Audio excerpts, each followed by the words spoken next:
In fact, the reality is that the context that all of our children are operating under is that the primary authority figures in their life, the God-given authorities of a mom and a dad in the home, is what has failed our children. Absolutely. You know what? Just we're back again. Sorry, I jumped into this thing. Super excited. Like the very first episode said, we're still trying to figure this out. Well, we're still trying to figure this out, but we're back again with Mr. James Inman from Steel Creek Ranch. But I was going to say what just dawned on me: we didn't pray the first I was going to ask during you the about opening that. deal. We I was just gonna jumped ask right you into about this it. deal, which we normally pray. So I'm going to take a second. We're going to pray over what we're doing now. Sounds great. We'll bless it now, at least. Yeah. Better late than never. So, dear Lord, I just I thank you for this opportunity to share my friendship, our friendship with James, and introduce him to the world and Steel Creek to the world, and let him be able to brag on you and just share how you've moved in his life and the life of the kids and faculty of Steel Creek. Lord, that you would inspire people that are listening to this podcast to get involved, to inspire them and give them a hope. Lord, that you would show them that there is a purpose in the pain, that they would be able to come through this and shine on the backside. He's got so many stories. Lord, I just want to pray that you continue to just grant wisdom upon him and guide him and lead him, that he continue in your grace. And Lord, I just pray that you continue to bless Steel Creek with the resources that you intend for it. And we ask all this in Jesus' mighty name. Amen. Amen. Well, Thank you. we got that fixed, at least. Yeah. So when we were on the last episode, James was filling us in on the intent of Steel Creek and, the childhood ACEs and what we're looking for at Steel Creek. One of the things, when I talk to people, they still can't wrap their head around it. When you think about kids that are going through adverse childhood experiences, you immediately think of a juvenile detention center. Okay. Or a place where there's, all this, it's almost like a prison kind of thing, I think, that people have in their mind. That's not what we are at all. Oh, no. So far from that. Yeah. Why don't you share what Sure. that looks like? Yeah, one of the things that I really recoil from is when people ask me, "Oh, is that the place for those troubled kids?" Yes. That doesn't necessarily mean anything malicious or ugly at all. It's just that's not a great definition for who our kids are. And so let me explain. And you're right. It's not a prison. It's not jail. It's not juvenile detention. It's none of those things. In fact, the reality is that the context that all of our children are operating under is that the primary authority figures in their life, the God-given authorities of a mom and a dad in the home, is what has failed our children. Absolutely. And that means that biologically it failed them. And then it may even mean that adoptive foster kinship struggled. It doesn't mean that they didn't love and they didn't care. And it doesn't even mean that the child doesn't love, care, or appreciate the opportunity. 100%. But it's hard. Right. Yes. It's hard. It's 100% hard. I'm going to interject a little bit. But, being a CASA, that was one of the number one things, a judge or whatever would see, or the attorneys would say, well, we want to try to place them back with family. So we're going to put this 11, 12, and 8-year-old with grandma who's 72. Right. Yeah. And there's a true love there. Sure. But there's not capacity. Right. And it's kind of setting them up for failure. Yes, they're in a familiar spot. They're with family. Family loves them. How many times have we had that happen? Oh, my goodness. Yeah. Well, the last time I did the numbers, 56% of the time. 56%. Yes, 56%. And what I mean by that is of our population of children, 56% have an adoption story. Yes. It's hard. It's difficult. And you're not always set up for success in those ways. And so what really we have at Still Creek that is so helpful is that we have really sweet Christian couples that are what we call house parents. Yeah. So there's a mom and a dad figure in every home, a committed Christian couple. And what we are asking them to do is be students of trauma-informed care. That's it. And to love kids, looking at Psalm 127, 3-5, that says that children are a blessing and a heritage from the Lord. Yes. And living that out on the daily as an example of what a mom and dad figure should be. What a loving couple should look like, how they treat each other, modeling That's so that. important. Oh, yeah. That is so important. It is. Kids don't, even the kids that are in homes with their biological moms and dads, they do not see that. That's not always modeled healthy. Exactly. Yep. Exactly. Yep. Yeah. So that's what we're asking our house parents to model in a healthy way is, yes, what a loving couple looks like, committed unto the Lord and unto each other, and then how well they love kids as a result of it. So we do that in 6 homes, 3 boys' homes, 3 girls' homes. And these are family-style homes. They're just a little larger than your average family home, the square footage. But otherwise, they just look like a family-style home. And they are a family-style home. We have alarm systems on those homes. But I've always said that alarm systems do their best work when you're trying to keep somebody out than keep somebody in. Right. And so that's really the truth, is that these systems are only to help house parents know when somebody's up in the middle of the night, maybe they need a glass of water, whatever it may be, and they can attend to their needs. But the truth is, if a child didn't want to be at Still Creek, they could easily try to run away. And they could be successful if they really wanted to be. The truth is, our children want to be there. Right. Yeah. I think that's so key. At first, maybe they don't. Sure. But it goes back to us having a tactical approach and a strategic approach about the age groups that we're looking to For sure. to bring in. And at the end of the day, that child needs some buy-in there to stay there. And even the ones, and I can't tell you how many times I've heard you say this, but even the ones that don't stay, that they leave, Yes. you were able to plant a seed. Absolutely. And We how can many attest to times- that. Yes. We can certainly attest to that with our family member that had Yes. been there. And she probably would have finished and graduated had there not been other circumstances that allowed her to spend some time with her dad before he just suddenly passed. But yeah, Yes. they would. What you're saying, when children are allowed to put down roots in our environment, they will grow. Right. You said seeds are planted. We're told in Corinthians that Paul planted, Apollos watered, God brought the increase. Yes. Nobody at the ranch brings any kind of increase. We don't make things happen. Right. We plant seeds or we water seeds, and kids respond. Where we have our most difficult times is when there's outside interference. Right. That really undermines the work that we're trying to do to help them become emotionally stable. That can be really tough. But I've always said, it's like you say, you've heard it a lot, that even one day at the ranch is worth so much. Oh, yeah. And yet weeks, months, or years are very important.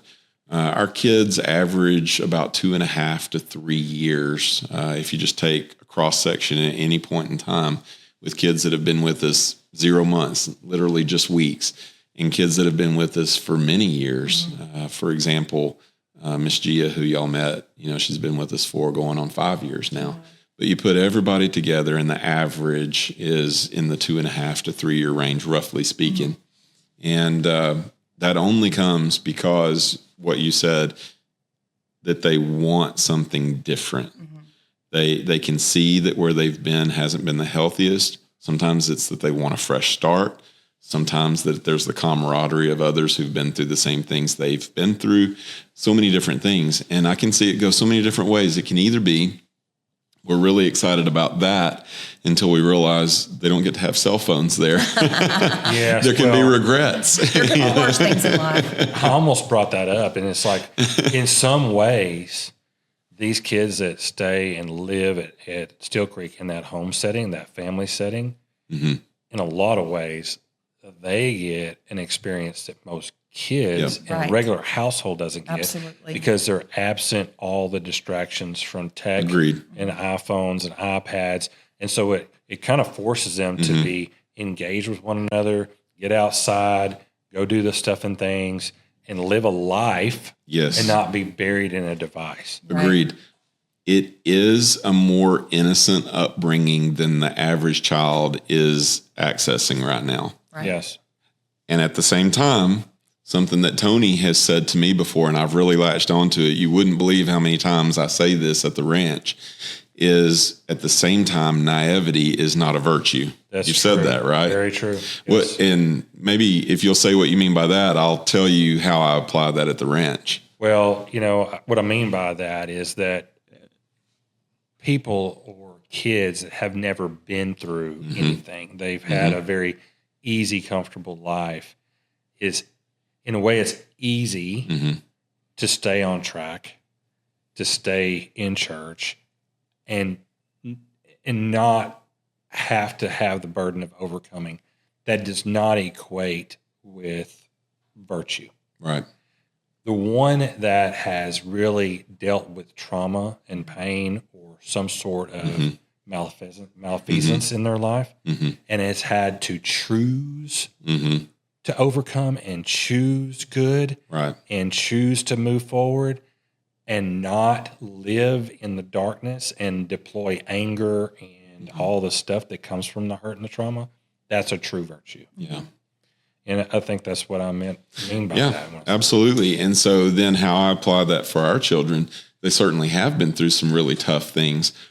I've had people ask me, do you feel like you're sheltering them too much? And I think, my goodness, that's exactly what we need to do for this period of their life. Now, there is going to come a time, right? It's either at 18 years old and they say, hey, this has been awesome, but I'm ready to go and be independent, in which case we bless and release them. Or they say, you know what, I'm not quite ready to navigate this on my own. Can I stay in the Launch into College and Career program? Absolutely, we bless and we push into that program. But those are the moments when those freedoms come where naivety is not a virtue. In other words, those years that they spent in house parent care in a family style setting with a lot of guardrails and no cell phone, when those freedoms come, how are they going to respond in those moments? That's what we're trying to give them the tools to navigate. Absolutely. Well, I'm going to shift gears a little bit. We've kind of talked about this. This was a new concept. I don't know when you brought this to Steel Creek, maybe 3 or 4 years ago. The launch program? The whole child. Oh, the whole child. Yes. So, okay. If y'all recall on a prior episode, Miss Molly Inman, his daughter, is the coordinator of the whole child initiative.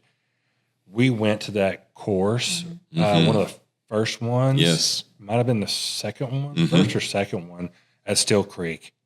And it just completely opened up our mind for our own situation and then even our own life. Looking back, Sonoma had, looking back at her life, you had aces for sure. You had several, 5 or 6. Yeah. I did, didn't realize it, and you don't know. And so you start looking back, and it's almost like, what? Now I understand why I do this. Yes, exactly. Not just this one that's in our care, but like why I do and act this way. Oh, yes. So the whole child initiative was incredibly impactful for us. Yes. You want to explain? Oh, kind I'd of love what that to. is? Because that is central to everything we do at the ranch. I mentioned trauma-informed care earlier. Well, now this is an opportunity to tell you what that is and what it looks like. So prior to that, Finding Whole Child Initiative, which, by the way, was given to us by another amazing children's home in Mississippi called Palmer Home for Children. Drake Bassett, their CEO, and I have become great friends through taking kids on fishing trips together. Yeah. And one day we were talking about trauma-informed care, and they gifted us that product. The training that y'all went to was somebody from Palmer Home in Mississippi, Lauren Strickland, who came and did the trainings. And we're standing on our own 2 feet in that way now, but they gave us the beginnings of it. So what led up to us choosing to accept what Drake was offering with Whole Child Initiative is this. When I was principal at the school, 8th grade has typically been the toughest group of kids on the ranch. I don't know why. It just always is 8th grade, okay? That is so funny. Well, that kind of goes along with what we've seen at. I'm on the board of directors at Faith Academy. Is it always 8th graders? The trouble groups are 7th and 8th graders. Oh, yeah. Anyways. Well, so we had this sweet teacher. All the kids on the ranch over time came to call her Mimi. And she was very grandmotherly type and very loving and very caring. Had 30 plus years in educational experience, was a master librarian, so many things. And I could easily just say, well, she's successful because she was experienced in public school before she came to us. But she had that 8th grade group. And I'll tell you who else she had. She wore a lot of hats. She also had elementary PE at that time. And that's another one that if you want to think about a kid getting dysregulated, just wait till a kid gets hit in the head with a ball or, This one here has been substituting at Faith. You know. I don't know what the Lord is doing, but he's up to something because anybody that knows me knows that I'd rather catch a case than Well, you know what? We had a Mimi. You're known as Lolly, right? Yeah. And so there you go. So you're filling a role like our Mimi did. So let me tell you what I noticed is that she handled the 8th grade class better than anyone else did because she was science. So they would rotate to her. Yeah. She handled them better than anyone else. And that elementary PE group, as I would pass through where normally it was just pure chaos and hurts, I would just see the most amazing things happening. I would see them respond to her and she would get down on their level, eye level, and she would match with her voice where they were. And she would say, oh, no, we don't do that here. Or she would say, give me those eyes. Oh, those are beautiful eyes. Oh, wow. Or I would watch her. Another technique is playful engagement, which may sound so intuitive, but she would, play with them. She would have nicknames for every child. Come here, Big K. Come here, Professor. Hey, Songbird. Everybody had a nickname too. And it was like, in a good way, it was like they were under a spell. They just responded to her. Yeah. So finally one day I said, can I just assume that it's all the years of experience that is why you're so good at this? Mm-hmm. And she said, oh, no, I was drowning. Yeah. And she said, but I was going home every night and I was putting tools in the tool belt by watching Karen Purvis videos. And I said, well, what's Karen Purvis videos? And Karen Purvis has passed away, but you can still access all of her videos posthumously. It was the Karen Purvis Institute out of TCU. It was TBRI, Trust-Based Relationship Interventions. And they had clinically trialed those things at Methodist Children's Home over in Waco and had been very successful with this. And to watch a Karen Purvis video is watching poetry in motion. I mean, just one of the sweetest, most calming voices you will ever hear. And no wonder kids respond. But anybody can be a Karen Purvis. Anybody can be a Mimi if they will start to learn some of these trauma-informed techniques. And what you said earlier about the places we come from, we have to come to grips with that because how we were raised or what our default mode is in stressful moments, we're going to fall back on what we know. Absolutely. We're just like the kids. We go back into survival mode when we do what we call flipping our lid, where sort of the top parts of the brain, if you just sort of look at your fist like a model of the brain, when I flip my lid, well, at the top of the brain stem is this little amygdala, and that's fight, flight, freeze, or fawn. Mm-hmm. And when we get dysregulated, even as adults, we go to places that we have either trained for, or if we haven't trained for, that we learned as we grew up. Right. And if we'll come to grips with those, then we can do what's called the attachment dance with kids. Mm-hmm. In other words, attachment with healthy mom and dad figures, healthy authority figures, is what is damaged. So when we start to look at damaged attachments, you hear about things like reactive attachment disorder, for example. Mm-hmm. Well, you start to do an attachment dance with your child. You start to do things to help rewire healthy connections in the brain where they had been destroyed before. You help to de-escalate a child that's in this position. You help close the lid on that so that the pressure cooker that has exploded can calm back down, and you can talk to the middle part of the brain, not survival, but that limbic system, that's their emotional state. Do I matter? Am I loved? Do you care? And then if we answer all those questions, then fortunately we can start talking to the prefrontal cortex, and we can start long range planning, setting goals for ourselves. And Tony, don't you, that they say that prefrontal cortex doesn't, really fully evolve in young men until what age? Do y'all have an idea? I think it's like in your mid-20s. But I'm looking at 47. I hadn't found it. So yeah, about 25 though. And that's why so many insurance companies won't insure 15 passenger vans to a 21-year-old guy, Yes, absolutely. But with our trauma, our kids that come from trauma backgrounds, even more so, we have to be good at those things so that we can help close that lid and do long range planning, and to where that they can know, again, in the middle part of the brain, that they're loved, that they matter. Well, all of that was starting to happen. In 2017, 18, we were moving away from what was in a lot of children's home is called the level system. And usually those are places that are kind of facilities, if you will. Well, we just want to be seen as a home, right? Yes. So not a facility. We don't have shift workers. We have parents round the clock. We have family style homes. We don't have big fences and wire. And so we need something that's not, correctional facility type levels and whatnot. And so I saw this and I said, what Mimi's doing, we're all going to do, right? So as we started to just sort of limp into that, meeting Drake, and he said, we created Whole Child Initiative using TBRI principles as the undergirding, but really wrote all of this in a way that speaks to folks who work with children in children's home settings, that are in schools that work with children from children's homes and from adoptive scenarios. And so the language will fit you a little bit better, I think. And he was right. So here's, in a nutshell, 5 areas that we look at in Whole Child Initiative. So we look at their physical health, social health, emotional health, educational, and spiritual health. Yeah. Those are the 5 areas. Now, it hit me like a ton of bricks when I went to Mississippi and they were telling us about the 5 areas that they were going, and that's whole child, holistically. It's not an overtly Christian product at all. No. Many people would say, if you want to holistically help a child, those 5 areas would be important. Even from a secular standpoint, we can say that. How much more so, it hit me like a ton of bricks.